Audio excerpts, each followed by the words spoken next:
வணக்கம் நண்பர்களே. ஆப்பேஜனபம் தென்காசி வேலியாட்டில் குரால் சேல்ஸுக்கு வந்திருக்கு.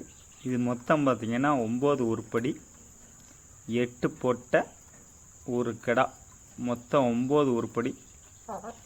எல்லாமே பார்த்திங்கன்னா ஒரு 4 to 5 மாதம் உள்ள குரால் தான். எல்லாமே நல்ல தெளிவான பொருள், நல்ல மேய்ச்சல் தரத்தில் உள்ள பொருள். இது யாருக்கு வேணாலும் கால் பண்ணுங்கள், நம்ம கண்டிப்பான முறையில் எடுத்துக்கலாம். நிறைய பேர் கேட்டிருந்தீங்க, இப்போ வந்திருக்கு. எல்லாமே நல்ல தெளிவான உருப்படி, நல்ல கலர், புளியம்போர், கரும்போர், செவலை மரம், அது மாதிரி கருமரம், அது மாதிரி எல்லா கலர்லையும் இருக்குது.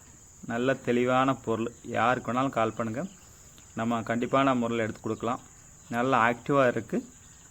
இப்போ பார்த்திங்கன்னா மழை நேரங்கிறதுனால தயவுசெய்து யாராக இருந்தாலும் வீட்டில் வச்சுருந்தாலும் சரி, இல்லை நீங்கள் வெளியே இருந்து வாங்கிட்டு வந்தாலும் சரி, தொடர்ந்து ஒரு 3 நாள் சளிமருந்து கொடுக்கணும். சளிமருந்து கொடுத்துட்டு அதுக்கப்புறம் பார்த்திங்கன்னா ஒரு வாரம் கழித்து கரெக்டாக பீப்பர் இன்ஜெக்ஷன் போடணும்.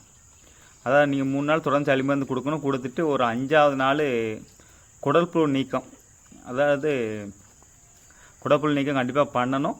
பண்ணிவிட்டு 7ஆவது நாள் பார்த்திங்கன்னா நம்ம பீப்பர் இன்ஜெக்ஷன் போட்டணும். கண்டிப்பாக மழை நேரங்கிறதுனால 3 நாள் காலைல சாயங்காலம் சளிமருந்து கொடுத்துட்டு 5ஆவது நாள் நீங்கள் குடல்புழு நீக்கம் பண்ணிவிட்டு அதுக்கப்புறம் 7ஆவது நாள் தயவுசெய்து நீங்கள் பிபிஆர் இன்ஜெக்ஷன் போட்டுருணும். பிபிஆர் ஆல்ரெடி இதுக்கு முன்னாடியே போட்டிருக்கணும், ஒரு 10ஆவது மாதமே போட்டிருக்கணும். நீங்கள் வெளியிலேருந்து வாங்கிட்டு வந்தாலும் சரி, நம்ம தொழுவில் இருந்தாலும் சரி, பிபிஆர் இன்ஜெக்ஷன் தயவுசெய்து போட்டுருங்க. ப்ளஸ் குடற்புழு நீக்கம் கண்டிப்பாக பண்ணணும். குடற்புழு நீக்கம் பண்ணால் தான் நம்ம உள்ள புழுக்கள் ஃபுல்லாக சாகும்.